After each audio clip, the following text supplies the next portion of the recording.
Boa tarde, colegas internautas do Facebook e do YouTube. Continuando nossa retrospectiva, aqui nós temos o nosso canal, nós não explicitamos ainda na retrospectiva passada, né? O canal se chama Método Aferente Wallace Essente.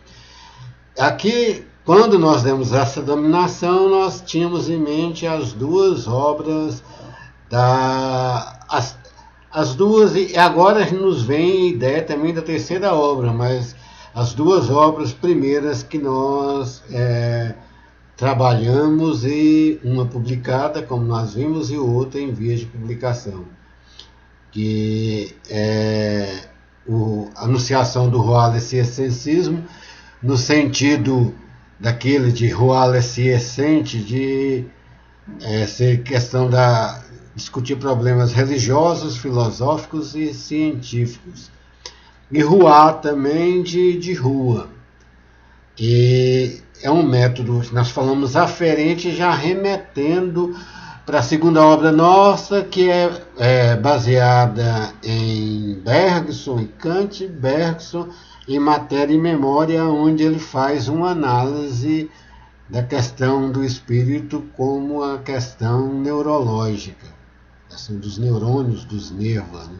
E tem os nervos aferentes que recebem a mensagem, ou recebe, capta, né, a sensibilidade externa e remete para a razão, né, formar os seus conceitos de entendimento do objeto. Método, nós vamos ver, método explica em um certo pragmatismo, né? Método é algo bem pragmático, de como na prática você vai lidar com uma coisa, você vai produzir uma coisa, tem um método, né? Então é mais ou menos método aferente Wallace Essente, é nesse sentido. E remeteu assim, inintencionalmente, quer dizer, não foi nossa intenção, para a terceira obra, que é a organicidade pragmática, né? Então a gente quer estabelecer mais ou menos um método, não um método, né, mas um caminho de análise das questões filosóficas, principalmente na questão tradicional da metafísica para os dias atuais. Mas nós expomos sobre a primeira obra nossa, Anunciação do Wallace Essencismo, e depois nós fizemos algumas inferências. Ela partiu do final da obra de Teilhard Chardin, que foi a nossa segunda obra enfocada no livro A Anunciação do Wallace Essencismo, que no final Chardin, ele, apesar de no início ele falar que não queria ser metafísico, mas no final ele foi metafísico, e no final da obra ele levanta a questão por que ele não abordou o problema do mal, né? Aí nesse ponto ele tenta ver a questão do outro lado, que indiretamente ele abordou, mas não abordou diretamente. E tanto ele como Hegel tem esse problema de não abordar praticamente, né, e fazer detalhes desse problema do mal, que é um problema ético e um problema metafísico, como nós vamos ver na nossa exposição. Aqui nós vamos ver quando nós começamos a expor, né, essa questão da metafísica e o problema do mal, que a metafísica ela tem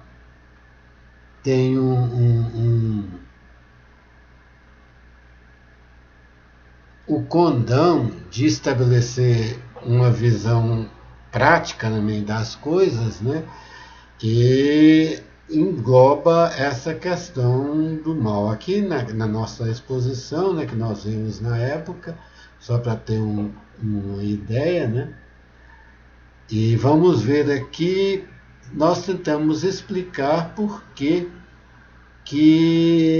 a metafísica é importante para você entender o problema do mal.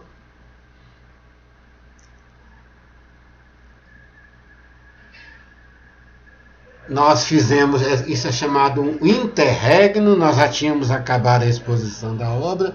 Isso aqui foram vários interregnos, mas mais ou menos dentro desse enfoque da metafísica e o problema do mal. Nós já vimos aqui, na época nós colocamos apêndice do livro Fenômeno Humano, em que Teilhard de Chardin fala, né, que tem uma crítica porque ele não ter elaborado a questão do mal. Nós fizemos uma explicação do que seria a metafísica, né? O termo originariamente surgiu a partir de ou professores, estudiosos da obra de Aristóteles, o filósofo grego, né? Em que ele tinha um livro chamado Física e depois tinha um livro que não tinha denominação. Eram vários assuntos, né, que aí por conta de ser depois da física veio o livro Metafísica. Mas coincidentemente são assuntos que tratados de uma maneira que não remete à questão física, identidade, sujeito e objeto a partir do empirismo, né? São questões mais, vamos dizer assim, racionais e intelectuais. O livro em si vai estudar o ser em geral, que é a ontologia, mas com a preocupação nos primeiros princípios e fins últimos. Aqui nós já vemos que remete à questão do mal, sempre remete à questão de formação, na questão pessoal do princípio, né? O primeiro princípio interno da pessoa, né? Ou os princípios, até hoje em dia falam-se em princípios morais, né? Algo interno que move intimamente a pessoa, né? E fins últimos é a questão do objetivo, dos objetivos, e fins últimos aqui também é no fim último da realidade, né? O propósito da realidade, o propósito da existência. Nós já vimos aqui que a metafísica, na época nós explanamos, que ela tem uma parte de gnoseologia, que é o estudo do conhecimento, que segundo Aristóteles viria da espanto e de admiração, e uma questão lógica, que é a trilogia, que é a trilogia, né? Singular, particular, universal. Nós já vimos numa abordagem, né? Ou premissa maior, premissa menor e a conclusão ou silogismo, que seriam os universais. Nós fizemos várias silogias, mas para indicar o problema do mal, é que nós começamos a ver essa questão da metafísica. Então, o mal, o antagonismo dele é o bom. O que é o bom? Então, para entender o que é o mal, o que é contrário ao bom. O que é o bom? Aí nós vimos isso. Na natureza tem coisas apetecíveis e não apetecíveis. Em geral, as coisas apetecíveis geram um bem, em todos os sentidos. Que nós falamos aqui, que causa saúde ou felicidade geral. Isso, muitas vezes gera um bem, mas é um bem muito egoísta e muito ligado ao desejo próprio, né? O prazer, e muitas vezes esse bem se torna um mal. Inclusive até fisicamente, que muitas vezes uma fruta pode ser gostosa, mas pode ser venenosa. Nós falamos isso, né? Mais ou menos aí. Várias coisas na vida, sim, são prazerosas. A bebida é um bem, mas se beber em exagerado, ela se torna um mal, se torna um vício, e tem a questão da saúde. Então nós vimos isso. A bondade seria esse lado metafísico, esse universal. O singular é uma coisa apetecível, um particular. A coisa apetecível que causa saúde e felicidade, e o silogismo que chega no universal é a bondade. No caso também do homem em si, né, nós fizemos um silogismo, isso muito por conta na época daquele famoso serial killer brasileiro, né, aquele assassino Lázaro, que foi famoso no início do ano, acabou sendo morto pela polícia numa emboscada, e depois de ter matado muita gente. E aí nós vimos essa questão do silogismo, né? Tem todos os homens, homens em geral, que é o singular, e aí tem o particular, que é o homem direito, honesto, produtivo, que tem relações éticas com os outros homens, né? E o conjunto de todos os homens éticos, direito, honestos, seria a ideia de humanidade. Nós vimos aí que fala, não, aquela pessoa, o Lázaro não é um ser humano, ele não tem humanidade, né? Onde está a humanidade? E muitas vezes uma atitude cruel se taxa daquela pessoa de ser uma pessoa sem humanidade. Humanidade é um universal, é um metafísico, que você não individualiza. São vários homens com uma certa tendência e não tem essa individualização completa, então é uma ideia metafísica nesse sentido. Por isso a metafísica é importante. Aqui o homem também quando se fala homem, é um universal que engloba a mulher, é todo o ser humano racional, vamos dizer assim, ou com capacidade de razão. Pode ser uma pessoa instruída, nós vimos isso depois, né? Pode ser uma pessoa que não teve instrução por conta de alguma má formação, por conta das suas condições materiais de pobreza, né? Mas ele tem aquela capacidade mental do ser humano, da razão, então ele é um ser humano. Então, isso é que joga a metafísica. Depois, nós analisamos mais a metafísica, tem a questão do que o que é principal e o que é acidente nos homens. Tem todos os homens. O principal da humanidade é uma pessoa direita, honesta, assim, ética, né? Mais ou menos isso, né? Agora tem pessoas, até com formação, boa formação, tudo, que não são acidentes que acontecem, né? Acidentes propriamente ditos, de formação neurológica, e acidentes na questão da opção, né? Essas são questões acessórias, né?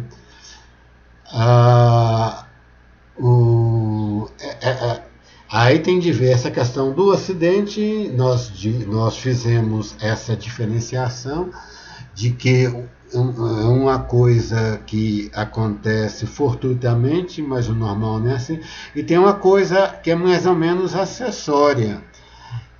Uma pessoa ser nervosa, ser alegre em si, ele muitas vezes é algo acessório dele, da sua individualidade. E agora uma pessoa, ser uma pessoa má, um bandido, já é um acidente, muitas vezes causado por ele próprio, né? Mas é isso que se tem. E para essa ideia de geral, tem essa questão do ser, tem de ter essa visão dos seres em geral, que é essa questão ontológica, né? E os seres com algum motivo, algum princípio primeiro e um fim último, né? Aí do ser em geral se identifica para esse processo metafísico um ser básico, né? Que se confunde com a existência. Ser e existência é a velha oposição, né, muito explorada pelos existencialismos, ser e a existência, mas os dois se confundem. Aí no ser tem a questão doente, que é o ser físico identificado como tal, né? Tem a essência, que já é a questão dos princípios dele e dos fins últimos que ele tem, né? E aqui é que tem a questão que a visão do ser, por visar a existência, ela visa a eternidade. E aqui a religião vai ver essa questão do bem, aquilo que valoriza a eternidade. A eternidade aqui indica também até felicidade e beatitude, ou na questão religiosa, o paraíso, né? Nós vimos a questão histórica de Parmênides, o ser e o não ser, aqueles que tendem a um não ser, né? Aristóteles identifica o bem como a virtude, equilíbrio entre a razão e os apetites, e o bem-estar, a felicidade, como fim último, né? O equilíbrio entre a razão e os apetites seriam os princípios primeiros, né? E os fins últimos seria, segundo Aristóteles, a felicidade, né? E a religião vai colocar aqui a felicidade eterna. Cristo vai falar da questão da vida eterna. E o que é mal seria esse desequilíbrio entre a razão e os apetites. A religião ainda tem a personificação do bem, que seria Deus, e também tem a personificação do mal, principalmente a religião cristã e judaica, né? Que seria os demônios, né? O diabo. Né? O que causa o bem seria a obediência a Deus, o mal a desobediência, a tentação, céu e inferno. E nós vimos que diabo, demônio, quer dizer divisão. Quer dizer, desobediência é você contrariar e contra Deus, né? Mas significa também divisão entre as pessoas. Hegel, na fenomenologia que nós estudamos, né, ele não fala, nós até é uma crítica de Hegel que ele não entra em detalhes dessas questões éticas, né, mas ele identifica na parte introdutória do senhor e do escravo, né, quando ele vê essa questão do desejo e do prazer, né? Quando exagerados, geram os delírios da presidição, né? No coração. Aqui seria para nós uma visão de mal. Para Hegel, bem é racionalidade, né? O racional real e o real é racional. É o espírito de Hegel na fenomenologia, né? Kant vai ver isso na nossa próxima obra, né? É que o bem é a adequação à lei moral, né? Bergson seria uma racionalidade em que se valoriza a questão da sensibilidade aqui no sentido da sensibilidade, da intuição básica, né? Quase animal, né? A identidade do ser, né? No devir, na evolução criadora. Hegel vai ver essa racionalidade no processo natural evolutivo, né? E o bem seria essa adequação humana, né? Depois vai ter um outro lado da psicanálise que, em nosso ver, tem grande, Freud era judeu, tem grande raiz na questão do judaísmo, do cristianismo, né, do pecado original, né, que estaria, em nosso ver, concentrado no id. Freud não vai dizer isso, mas é um reflexo, né? E o bem viria do ego, né? O superego também seria, quando exagerado, ele tolhe, né, o ego e tolhe também o id, né? E o bem também seria, no processo civilizatório, uma sublimação dessas forças animais primárias. E, atualmente tem a questão do mal individual, que pode ser uma má formação genética, né, dos neurônios. A pessoa tem uma tendência a desprezar o outro, uma tendência, aqueles chamados psicopatas, né? Ele pode ter uma formação genética em que ele manipula o outro, né?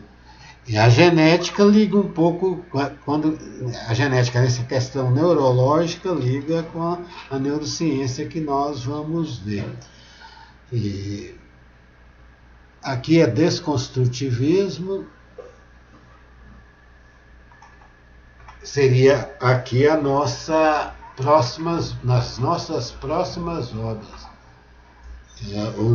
O desconstrutivismo seria o último estágio de um certo humanismo, chamado humanismo moderno, iniciado com Descartes, cujo ápice foi Kant, né? Na luta contra a obscuridade e o obscurantismo medieval, né? E Kant, quando refuta a metafísica, ele refuta para a questão do humanismo, né? E no desconstrutivismo nós iríamos ver depois que, com essa desconstrução do humanismo moderno, né, Deleuze não vai propor isso de peito aberto, né, mas em sua obra que nós vamos analisar, né, a dobra, ele quer voltar uma certa ontologia escolástica nessa obra, né? Nessa obra, não na sua trajetória. Talvez na sua trajetória foi o radicalismo último do humanismo, foi a filosofia de Deleuze, principalmente na questão, quando ele critica a psicanálise, né? Na questão do anti-édipo, na questão dos desejos, ele pega um pouco de Bergson. Mas essas seriam as nossas próximas obras, e aqui a importância nossa, né, de se ver isso, essa questão da metafísica. Boa tarde.